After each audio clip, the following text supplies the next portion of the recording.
God, you are my helper when I am scared. God, you make me braver, so I know just what to do. Yes, I do. Yes, I do. I know just what to do. Yes, I do. Yes, I do. I keep on trusting, trusting in you. Keep on trusting, trusting in you.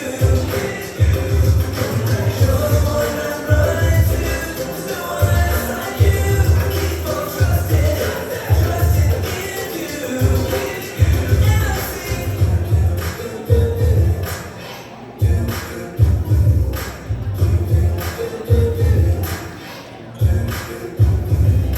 When I need help, God, you are my helper. When I am scared, God, you make me braver, so I know just what to do. Yes, I do. Yes, I do. Oh, I know just what to do. Yes, I do. Yes, I do. I keep on trusting, trusting in you. I keep on trusting, trusting in you. You're the one I'm running to. There's no one else like you. I keep on trusting, trusting in you. I know I can trust in my own you. I know I can trust in my own you. I know I can trust in my own you. I know I can trust in my own you. Trusting in you. Keep on trusting, trusting in you. You're the one I'm running to. There's no one else like you. I keep on trusting, trusting in you. And I sing.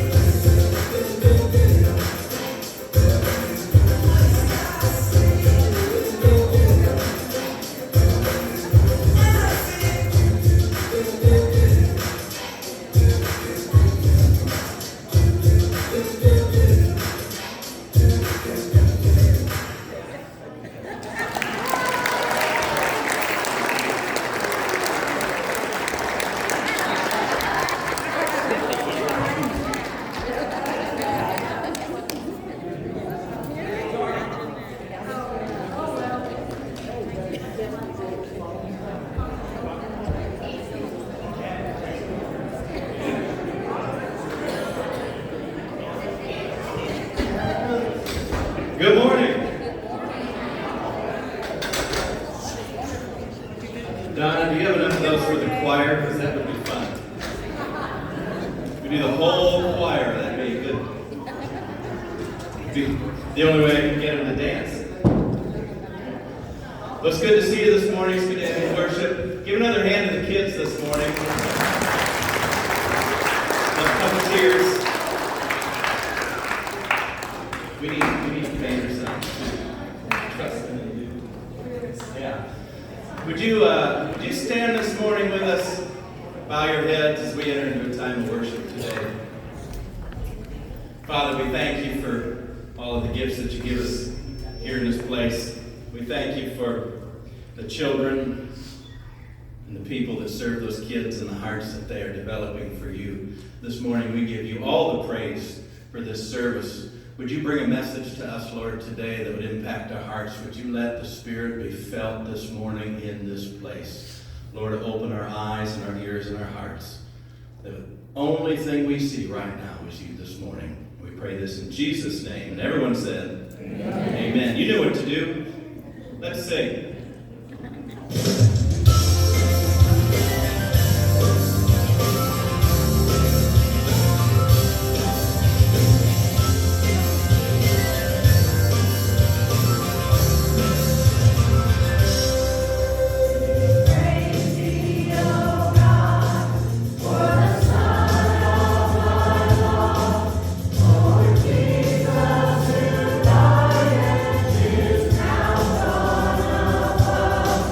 I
song on purpose. We've been talking a lot since the district superintendent came about reaching to people and reaching to individuals. Pastor Rick talked about being careful what you pray for, because God might just answer. And he does answer, doesn't he? And he wants nothing more than for us to go out and share. For 8 years, I've played on this league of broom ball. I won't explain what that is, but I played on that league for 8 years with a bunch of people, and none of them are, I'm known as Religious Taylor. That's because they know that I go to church, and I'm the only one. And we all have nicknames for each other, and I guess that's a good enough nickname to get if you're known among your friends. But for 8 years, we've never talked about Jesus. It doesn't come up. We talk about the Bears football team, talk about politics, and sometimes we talk about other sports and school. That's about it. That's our conversation every time we're done. But we've been talking about it and praying about it, and out of nowhere, they were talking about politics, and they asked me what I thought, and I'm not a big political speaker person. I just said it doesn't really matter which person you think is going to ruin the country. At the end of the day, I'm going to go home to be with Jesus. That's what I said. Isn't that right? And they started asking questions. What do you mean? And 3 hours later, we were still talking about Jesus. And we got done, and I said, we have to have, it was like 1 in the morning, and we had to go teach, and I was exhausted, but I'm not stopping that conversation. I'll just drive to school and smell, I don't care. But we talked about it, and I said, we have to keep this conversation going. I said, this is the best conversation we've had in 8 years. They said, let's talk about it. Well, last week we got together, and no conversation was had. I wasn't going to bring it up. I was just waiting, praying. And we went the whole night, no conversation. But as we stood up to leave, the other guy said, I thought of something I wanted to tell you. Next week, we have got to talk about Jesus again, because I have something I want to say, and I want to know what you have to say about it. Pray. The Spirit is with you. And what's funny about the whole situation is that I started listening to some podcasts on YouTube on my drive, because you can only listen to the same 8 radio songs so many times going to school. So on the 40-minute drive there and back, I listened to these podcasts, and everything we've been talking about here in church, and the pastors that have been preaching, and everything I've been listening to that podcast, it was exactly what I needed to answer the questions they had asked. God prepares the way. I do not like to talk. I was raised Baptist. We don't talk about Jesus in public. It's not what we do. That's for other people, right? Grandpa never shared his faith. We didn't do that. That wasn't part of my upbringing. And I'm not comfortable to talk about that. And I don't like to be wrong. And I don't like to not have an answer. But God knows the answer you need before you get into that situation. He gave me what I needed. He put me in the right place with the right people, and they asked the questions, and I had an answer, because God prepares the way, and the Spirit travels with you. And we can have church in Buffalo Wild Wings, or we can have church at Bethel Community. Yeah. But pray and go out and find someone to tell about Jesus, because their souls are in the balance. I know where I'm going. I don't know where they're going. I would like to know that my friends are going to be there someday to celebrate Jesus with me too. Amen? My friends and family, we need to reach out to you. Let's call out on the Spirit of God to move, and be careful what you wish for, because once you pray that prayer, buckle up, Buttercup. Spirit will move. He'll go, right? Amen. He'll go. He'll go. Let's sing about the Spirit, and let's invite Him in this morning. Let's invite Him in. The power of God. When we get to heaven someday, we're going to ask all those people what they experienced in the Old Testament. There's nothing worth more that could ever come close. Nothing can compare. You're our living hope. Your presence, Lord.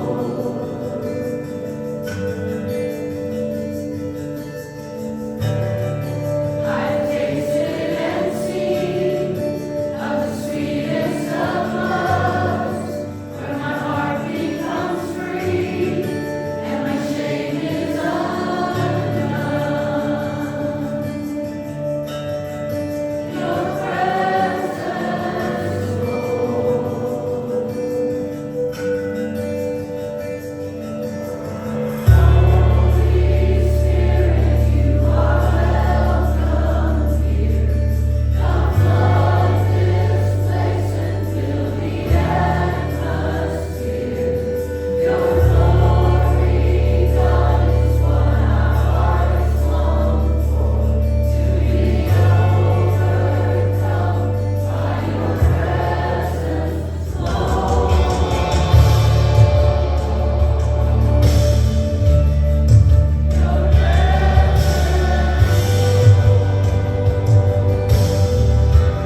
know, I saw this somewhere, but I want to share as they get ready, and I'll pass it off to announcements.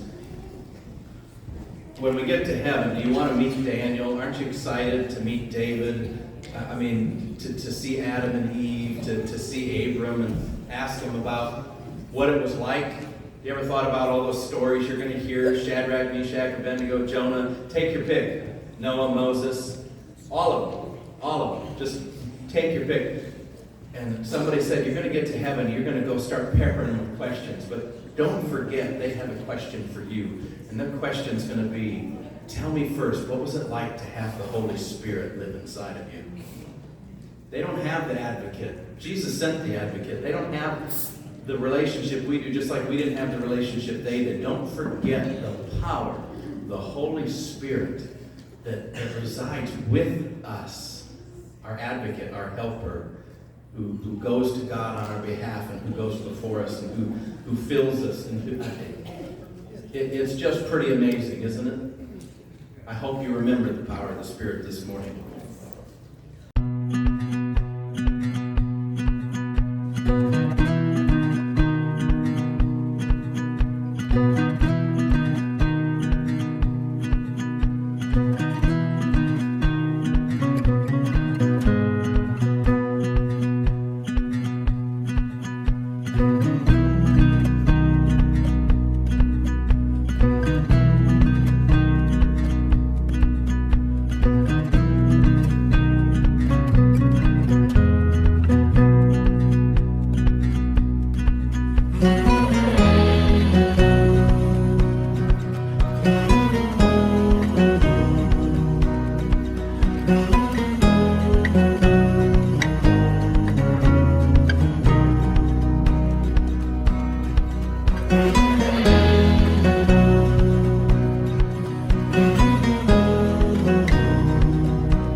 He pulls up to a mailbox in the middle of the night, leaves the money for a family who are facing hard times. He's a keeper. She's leaning on a walker, and she's leaning on her Lord. In her Sunday best, she welcomes folks walking through the doors. She's a keeper. They keep on sharing Jesus. They keep on showing love. They keep on serving others. No one sees but the Lord above.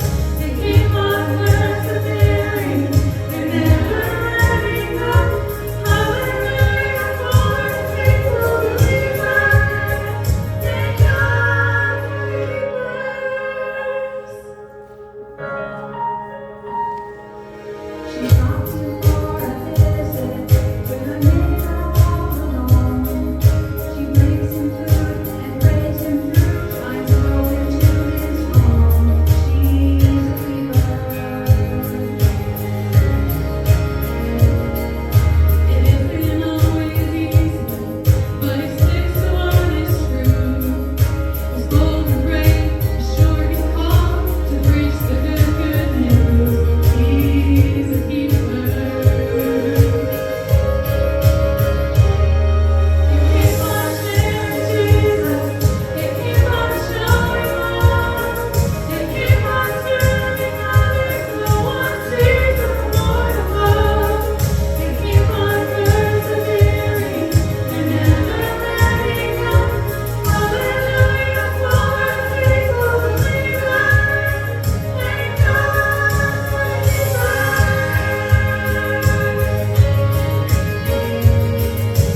Chapter after chapter, the story of their lives, expecting nothing in return, all for the cause of Christ.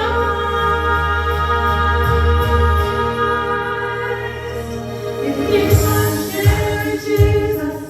They keep on showing love. They keep on serving others. No one sees the Lord above. They keep on persevering.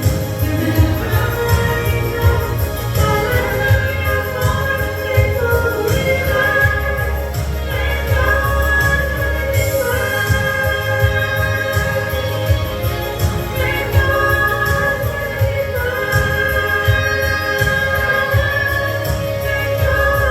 the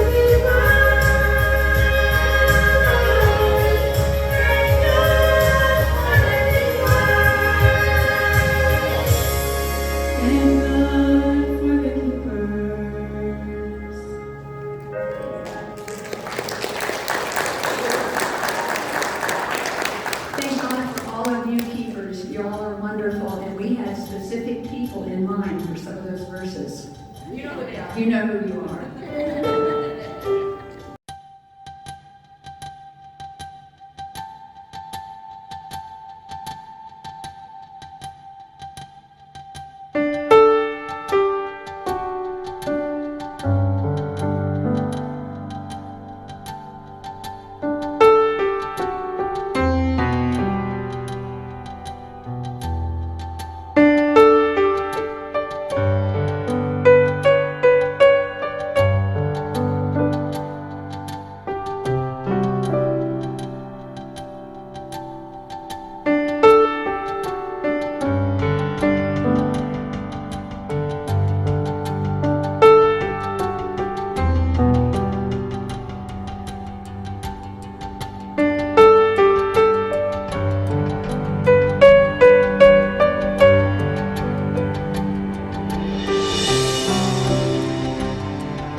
you have your Bibles this morning, I'd like you to turn to 2 Kings, the 4th chapter, if you would.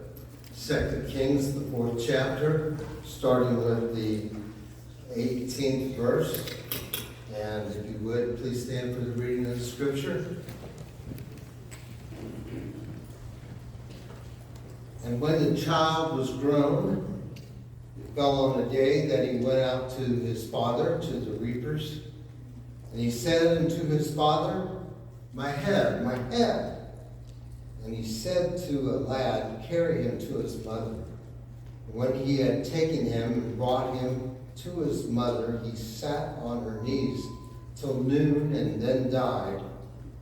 And she went up and laid him on the bed of the man of God and shut the door upon him and went out. And now, if you would go to verse 29, I would give you the opportunity to read that later on this afternoon if you get a chance. Verse 29. The man of God then says, he went to Gehazi and said, gird up thy loins, take my staff in thy hand, go thy way. If thou meet any man, salute him not. If he salute thee, answer him not. Lay my staff upon the face of the child. And then, if you would, go to verse 31. Gehazi passed on before them, laid the staff upon the face of the child, but there was neither voice nor hearing. And he went again, and he told him, saying, the child is not awakened. And when Elisha was coming to the house, behold, the child was dead, and laid upon his bed. He went therefore and shut the door upon them twain, and prayed unto the Lord. And he went up and lay upon the child, put his mouth upon his mouth, his eyes upon his eyes, his hands upon his hands, and he stretched forth himself upon the child, and the flesh of the child waxed warm. Then he returned and walked up in the house to and fro, and went up and stretched himself upon him, and the child sneezed 7 times, and the child opened his eyes, and he called Gehazi, and he said, call the Shunammite. And so he called her, and when she was come in, he said to her, take up thy son. Lord, we ask that you will take the scripture that we have, apply it to our lives, and we ask for your blessings this morning. In thy name we pray. Amen. You may be seated. Child of the promise has come into the world and is a promise to the old couple named, we don't know what their name was, but she was named the old Shunammite woman, and she has a miracle child. He goes out to be with his dad when they're reaping the wheat, and the child has some kind of hemorrhage in the brain, and they take the child to the mother. He lays upon her knees, and he dies by noon. So they call Elisha, who has brought the child into this world by means of a miraculous proclamation in verses prior to that. And Elisha comes, and what we read is that he sends Gehazi to resurrect the child. Gehazi is the wrong man. Gehazi has all the things that the world would promise in his physical body. He's fast. He's quick. He's an extrovert. He says a lot. But Gehazi is the wrong man at the time. I want to talk to you a little bit about being the wrong man. Some of you have ever been in that situation where it comes to pass that the wrong man is being used. And Gehazi is the wrong man. I remember when I was about 35, that's when everything started to go downhill. I don't talk about it too much, but it happened, and it happens to you too. My brother came, and he had just played a softball game for Greenville Nazarene. At that time, Greenville Nazarene had a softball team, and they were so good that they played in the city, which is really good. And they won the city, and my brother's face was plastered on the front page of the Greenville Advocate, where he scored the winning run. But he did more than that. He played shortstop, and he told me about it. He said, Dan, you won't believe the softball game. He said the bases were loaded, and there were 2 outs, and the guy hit one out into left field between me and the left fielder, and I knew the left fielder was not going to be able to get it. And so I ran backwards, and he said, I jumped up as high as I could, and he said, I caught the ball. And he said, I didn't think I was ever going to come down. Finally, he said, I came down. And he said the whole team was around me. And the advocate had a picture of him catching the ball, all that stuff. And it's an amazing story that he told me. And I said to him at that time, I was about 35, enjoy it while it lasts. I said, there will come a day when you will backpedal and you'll jump as high as you can and your feet won't leave the ground. He said, it'll never happen. He says, I run every day. I walk. Well, it happened. It happened. And this is the situation. They have a child that is dead, and they need to get somebody there fast, and Gehazi is fast. But he's the wrong man. And if you read in verses that we just read, when Gehazi tries to attempt a resurrection of the child, it does not occur. Not only is Gehazi the wrong man, but Elisha tells him the wrong method to use. Elisha says, take my staff, and when you get there, lay it upon the child's head. That's a good thing to do. Gehazi has no idea why this is being said, but he does it. And the staff has a miraculous account of history of being used by God in miraculous ways. And you would think that might do it. But when Gehazi puts the staff upon the child's head, there is no response. So it's the wrong man, and it's the wrong method that Elisha has given. And then he says, go fast. How many times, well, maybe it's just me, have we thought that in the timing of God, a miracle needs to be done, and it needs to be done fast? Oh, I can't tell you how many times it has happened to me, and you too. Something happens, a catastrophe in our life, and we pray to God, and we say, Lord, heal it, heal fast. Don't mess around. Don't delay. But in this case, as in our case often happens, it's the wrong timing. I have a problem with God in that area. One thing I want to ask God when I get to heaven is, why did you go so slow in some things? And you've done it too. Why didn't God heal fast? Why did he mess around? And I want to ask God that. So we have the wrong man, we have the wrong method, and we have the wrong time of God that's being in the scripture.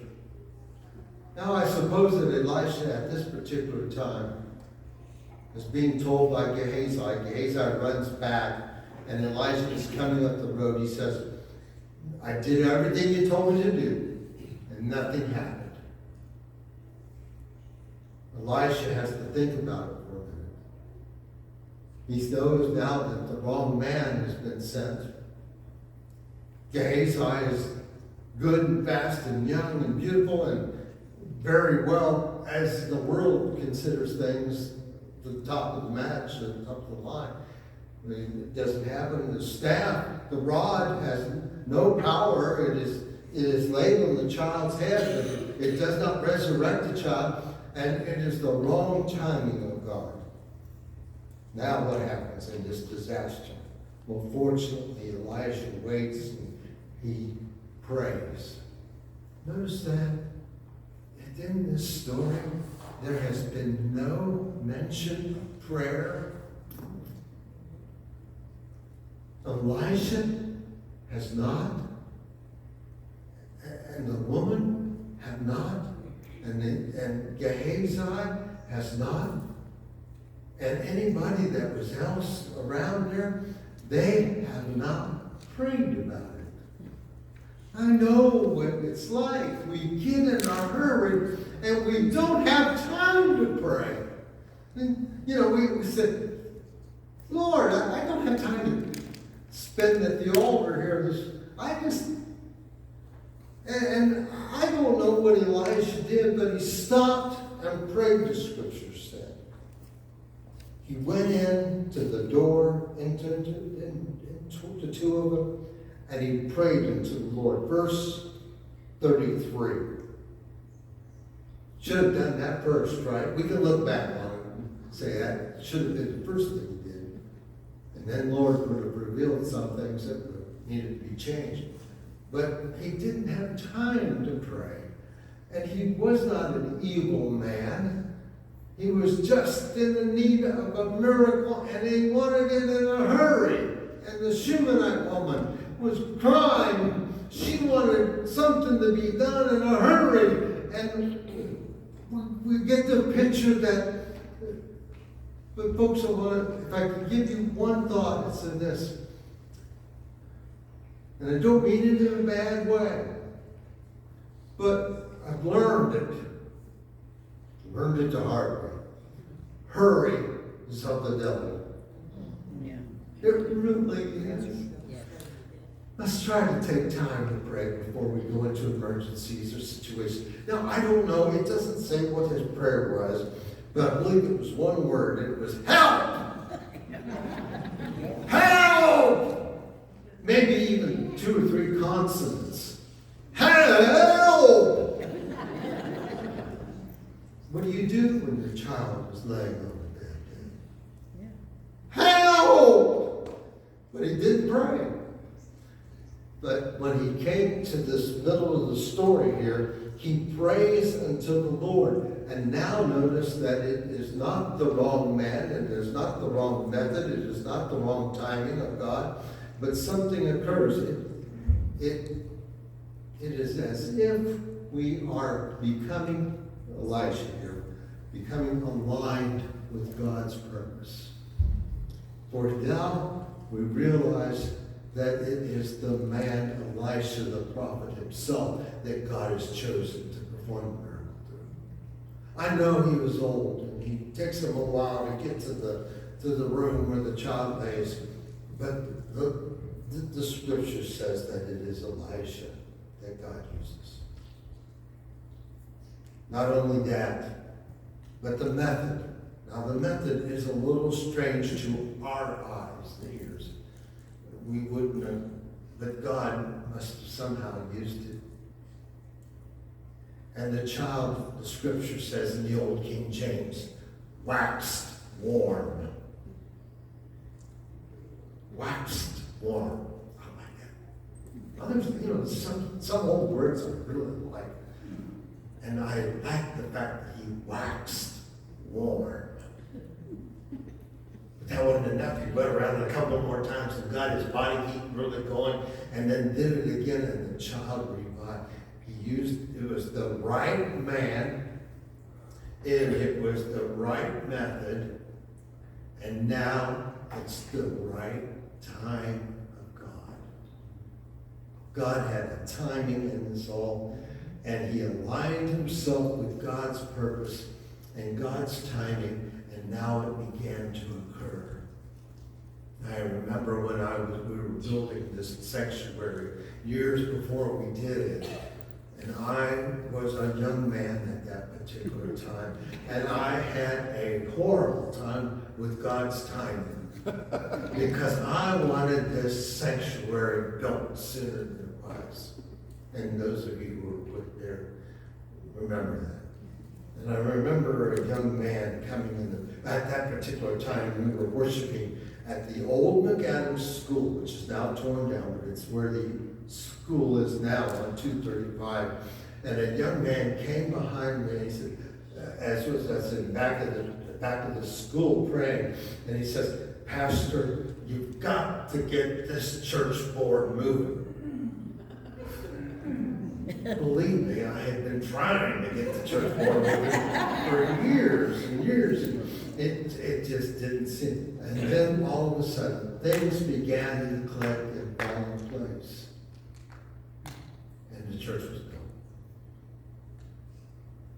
But the timing had not been right prior to that. But I remember a man at a church board who's no longer with us. He's gone on to see Jesus. I must tell you who he is. Rick Rod said, "I think it's time we put our little toe into the water and see if the water spreads." And the board voted unanimously. It was a big deal to go out and borrow that money at that particular time. It still is. But the church board voted. You see the right man, the right method, and the right timing of God. There are people that you have been praying for years. And you wonder why. What's God waiting on?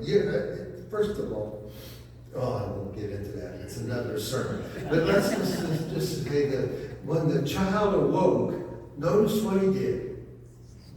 He sneezed 7 times. How many of you, when you get up in the morning, sneeze? Thank you. If you live in Miami Valley, the sinus capital of the world, that's why it's in the scripture here. It's for all the people in Miami Valley. But really, the purpose is this. It was a witness. It says 4 times he was dead. The child was dead. 4 times in the scripture. Now it says he sneezed 7 times. Do you know why? It was a witness. It was a witness to those around about, because dead men don't sneeze. If you ever see a dead man that sneezes, he ain't dead. And he's probably from the Miami Valley. Even now I am. Well, here's God's miracle. And it comes with the right man, with the right method, at the time that God is right as well. Shall we stand?